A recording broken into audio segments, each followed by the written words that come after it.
selection here.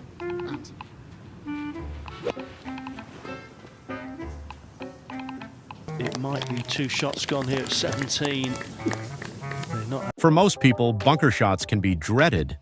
We avoid bunkers at all costs, hitting shots away from them, around them, just trying to ignore their presence. But sometimes bunkers aren't bad positions to be in, especially if they can provide a clear greenside shot at the pin.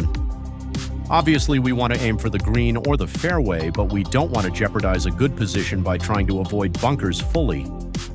Bunker shots can make or break your round. Whether you're facing a deep greenside bunker or a shallow fairway trap, learning how to hit these tricky bunker shots is essential to lower your score and reduce so much unneeded frustration. The real question we need to answer is, why do so many golfers fear the sand? Well, because it requires specific techniques. But don't worry, in this video we'll walk you through the fundamentals of bunker play. We'll cover setup, contact, club selection, and how to manage both long and short bunker shots. If you follow these steps, you'll be getting out of the sand and saving pars in no time. So without further ado, welcome back to the Golf Vault, and let's dive right into the world of bunker shots.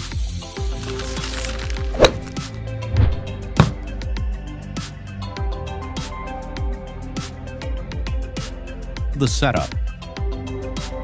The first step to mastering bunker shots is your setup. There is no denying setup is the most important part of a bunker shot. Without proper alignment and posture, it's almost impossible to hit clean, consistent shots out of the sand. Don't let this scare you. Listen closely and we'll teach you how to set up like a pro start by standing with your feet slightly wider than shoulder width apart. A wider base gives you more stability and control during the swing. Now here's the key. Position your body slightly open to the target line. In other words, your feet, hips, and shoulders should aim just left of the flag for right-handed players. This open stance helps create an outside to inside swing path, which is essential for lifting the ball out of the sand. Place the ball a little forward in your stance, closer to your front foot. This helps expose the bounce of the club, ensuring you hit behind the ball and let the sand carry it out. Keep 60 to 70% of your weight on your front foot throughout the shot. This prevents you from leaning back or scooping the ball, two common mistakes that leave you golfers stuck hitting another bunker shot when you don't make it out on the first try. And one last setup tip, dig your feet slightly into the sand. This not only gives you more stability, but also lets you feel the texture of the sand, which will help with your contact. Now that your setup is in place like a pro, let's talk about club selection. Your club choice can make all the difference in getting out of the bunker successfully, and without a proper club to hit out of the bunker, you could be in a world of trouble. In most greenside bunkers, the sand wedge, which usually has 56 degrees of loft, is the best option.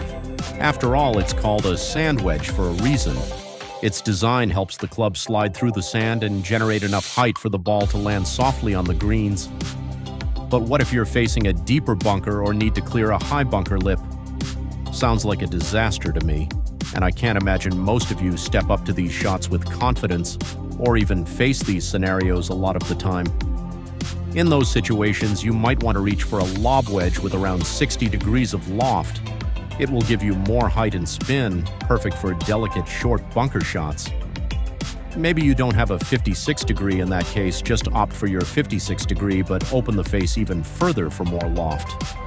On the other hand, if you're in a shallow bunker or further from the green, a gap wedge or even a pitching wedge might be a better option. These clubs allow for more roll once the ball lands, making them ideal for longer bunker shots. The key takeaway is to assess your lie and pay attention to the sand condition.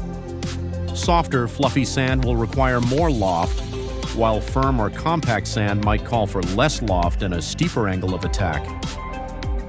Remember, your club selection matters, but it's not too complicated, so don't overthink it. Need to get out of a high bunker? Grab more loft.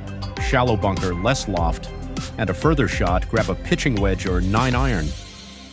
Contact. You can practice the right setup every time, pick the right club, visualize the shot. But making the right contact ultimately decides whether you hit a successful bunker shot or trap yourself in an endless loop of frustration. When playing from the sand, your goal isn't to hit the ball directly.